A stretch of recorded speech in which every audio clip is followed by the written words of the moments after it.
Hey guys, this is Editors Depot and you're watching another intro template tutorial. Feel free to pause this video at whatever moment you wish if we're going a little too fast for you. And if you have any questions, leave them down below in the comment section. We always reply to every single comment, and if we're away for a minute, just go ahead and comment down below and there's very friendly people that will help you, guaranteed. It's important to remember that this is a pre-made tutorial that we've carefully selected and approved because we noticed that it works the exact same way. If you have any questions, comments, or it's just not working for you, just leave a comment down below and we'll get back to you, guaranteed. Now this tutorial requires both Adobe After Effects and Cinema 4D. You will absolutely require them. If you do not have them, go ahead and visit EditorsDepot.com. We can do any template customization at very affordable prices. Just feel free to select the template you wish and check out with it and detail everything you want on the template. Now that that's out of the way, all you're going to want to do is open up the Cinema 4D file. So here it is, and we already have it open, so we're going to go ahead and bring it up. And as you can tell, everything is ready to go. All you have to do is replace the text, render, and you're done. Except one little thing, there's sometimes problems that come up with the templates, and I'm going to go ahead and cover them here. Sometimes the audio will be included, and you don't have to worry a bit about that. As you can tell on this template, the audio is included. It's not a problem at all. And sometimes the font is not included. If it's not, all you want to do is of course look for the text layers. They will look a little like this. Select it and then hit font and select any font you wish. You can visit DesignerDepot.net for any font you wish. The first thing you want to do is of course modify one of the text layers. So here it says your. I'm going to go ahead and hover the text after I select it and replace it with editors. I'm going to do the same thing for the second layer behind that one. I'm going to hover the text and write editors. Now that that's done, I'm going to go ahead and render preview. And as you can see, it says editors, everything is 100% fine.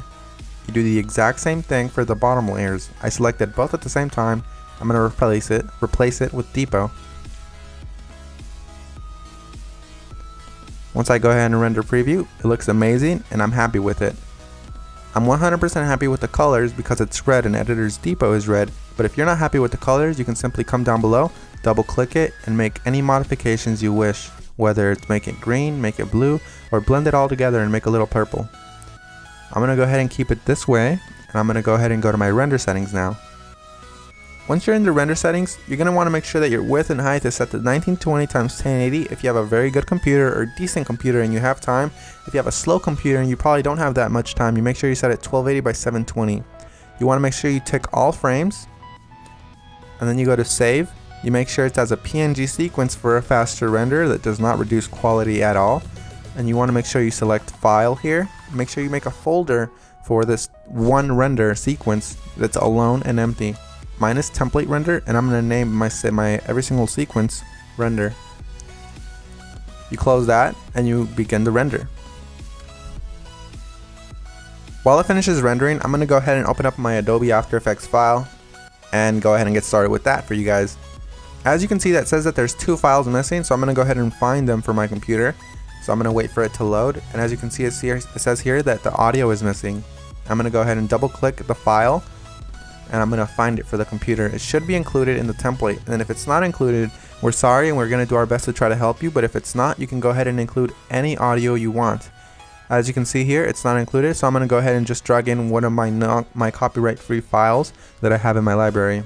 You can use the one that we're using for this tutorial. Another really quick tip you can actually follow is just close this, right-click the file, and go to rename. You can actually copy the entire name if it still has the original name of the song. Then you go back to YouTube, you paste that there, and you download the file from there. You want to make sure it's copyright-free and you're not breaking any laws though.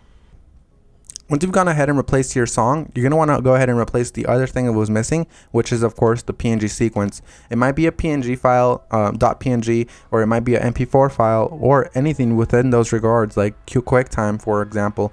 You're going to go ahead and double click it and replace it with your render sequence. I'm going to select the first frame, scroll all the way down just to be safe, and select the last frame. You want to make sure you do the same thing, all while holding shift, so it selects every single one.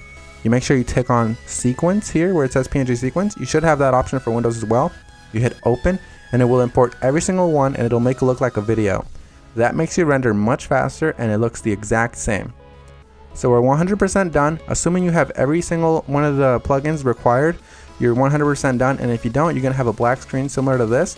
But if you do have a black screen similar to this, you're going to just want to make sure you troubleshoot it by turning off or turning back on whatever adjustment layers might be messing up your entire video.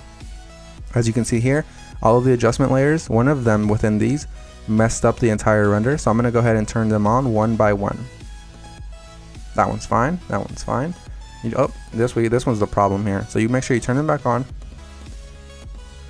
and you're done. So I had one layer that messed everything up, and that's because I do not have the correct plugin. You want to make sure you fix that, and you want to make sure you don't run into that problem again.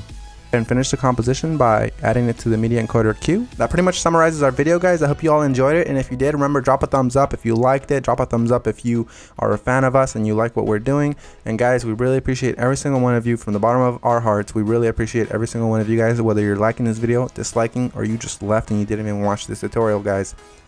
Hope you all have an amazing day, and as always, this is Maurice. Visit EditorsDepot.com for any customization of templates, and have an amazing day. Take care, guys.